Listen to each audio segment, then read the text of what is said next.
guys, welcome back, and if you're new here, welcome to my channel. Today's video is Bible history, Isaac or Ishmael. Who's the chosen one? Before the nations were born, there was a radical shift in identity. God took a man named Abram, exalted father, and a woman named Sarai, meaning noble woman.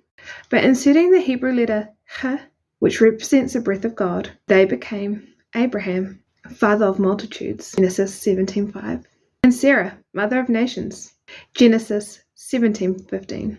That breath of life changed their identity and what was to come. Two different paths, two different legacies, both born in the moment God breathed into one family's name. Out of that breath came two sons, each carrying a distinct destiny. Ishmael.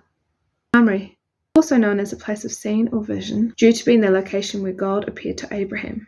Three visitors foretelling the birth of Isaac, is where a child was born. Around the years 1847 to 2078 BC, to Abraham and Hagar, the handmaid of Sarah, Ishmael, whose name means God hears, was born. He was the firstborn of the patriarch Abraham. Due to Sarah's barrenness, she urged Abraham to have a child with her servant Hagar.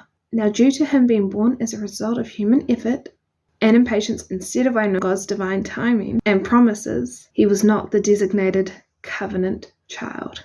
However, God still blessed Abraham, making Ishmael the father of a great nation, making him the progenitor, the biological ancestor of Arab people today. Isaac.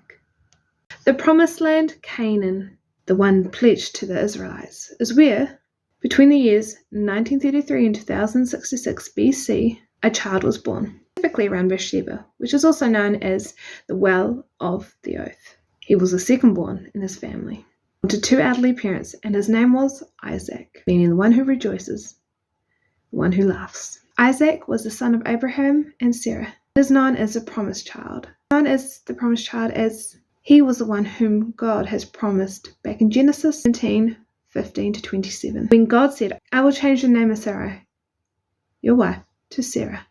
I will bless her and give her a son, and you." The living fulfillment of a promise made by God to Abraham. Sarah will bear a child, even though both she and Abraham were past the age of childbearing. This itself was miraculous, as both of his parents were beyond the age of childbearing. The miracle illustrates that the covenant is a gift of God's grace, not the result of human manipulation or striving. Isaac was given an inheritance from his father Abraham.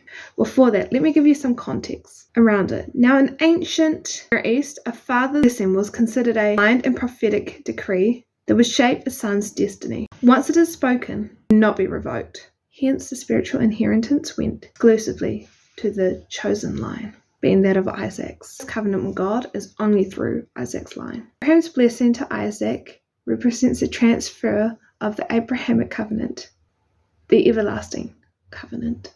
Blessing including land, Canaan, or known now as Israel, the promised land. Descendants. God promised to make Abraham a great nation, that his line would be a royal lineage, and that his descendants will be as numerous as the stars above, as well as blessings and redemption.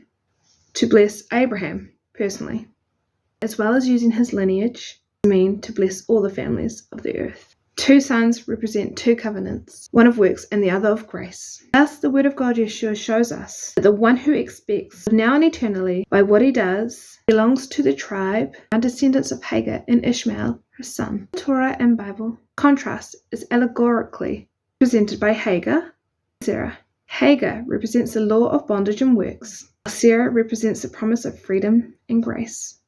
I hope you guys enjoyed today's Bible history. Much love. God bless.